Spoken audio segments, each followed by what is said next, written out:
আসসালামু আলাইকুম, welcome back to my new video. গত 1 বছর আগে এই ক্লিপগুলো নিয়ে রেখেছিলাম। এখন এডিট করতে গিয়ে দেখি যে 1 বছর আগে বিভিন্ন জায়গা থেকে পদ্মা নদীর কিছু ভিউ আমি রেকর্ড করে রেখেছিলাম। এগুলো তোমাদের সাথে শেয়ার করি, তাহলে তোমরাও বুঝতে পারবা যে নদীর গতিপথ কিভাবে পরিবর্তিত হয় বা কখন কোথায় চর পড়ে। ইতোমধ্যে এই জায়গাটা তোমরা অনেকেই চিনে ফেলেছো। হ্যাঁ, এটা হচ্ছে রাজশাহীর টিবাদ।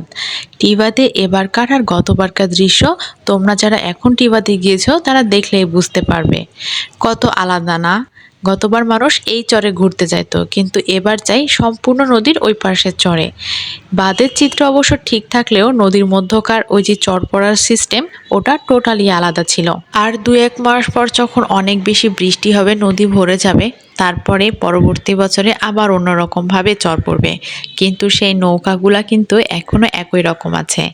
আর তারপরে চলে আসি আরডিএ ভবনে। তোমরা অনেকেই জানো যে আরডিএ ভবনে আমি অনেকবার গিয়েছি। আমার বিগত ব্লগগুলো দেখলেই তোমরা বুঝতে পারবা। তো ওখান থেকে এটা একটা ক্যাপচার ছিল।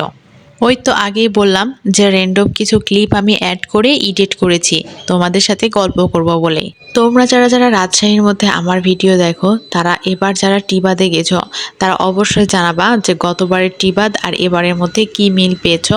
আর এটা কোথায় বলো তো? হ্যাঁ, এটা হচ্ছে মুক্তমঞ্চে। গতবারে মুক্তমঞ্চ দেখতে এরকম থাকলেও এবার কেমন হয়েছে তা আমি জানি না। পুরা নদীটা দেখো মনে হচ্ছে সবুজে ঘেরা, আর নদীর মধ্যে কয়েকটা ফুলের গাছও হয়েছিল। কিন্তু এবার না, আমার এখানে যাওয়ার কোনো টাইমই হয়নি। আর পরবর্তী তোমাদের যে জায়গাটা দেখাবো, এটা আমার কাছে সব থেকে সুন্দর মনে হয়। তোমার টিবাদ, আইবাদ, হাইটেক পার্ক এগুলোর থেকে সব থেকে সুন্দর হচ্ছে রাজশাহী ক্যাডেট কলেজ থেকে পদ্মা নদীর ভিউ। এটা এত অসাধারণ, আমি তোমাদের প্রত্যেককে বলবো যে তোমরা একবার হলেও গিয়ে ঘুরে এসো চর পড়া অবস্থায় ক্যাডেট কলেজের সামনে থেকে। আশা করি জায়গাটা তোমাদেরও খুব ভালো লাগবে। পরবর্তী প্লেসটা হচ্ছে আমার কলেজ। গত বছর কোনো একটা কাজে আমি আর্টসের একটা বিল্ডিংয়ে উঠে এই ভিডিওটা নিয়েছিলাম। আর এটা তো তোমাদের সবার পছন্দ হচ্ছে হাইটেক পার্ক বা হচ্ছে আইবাদ।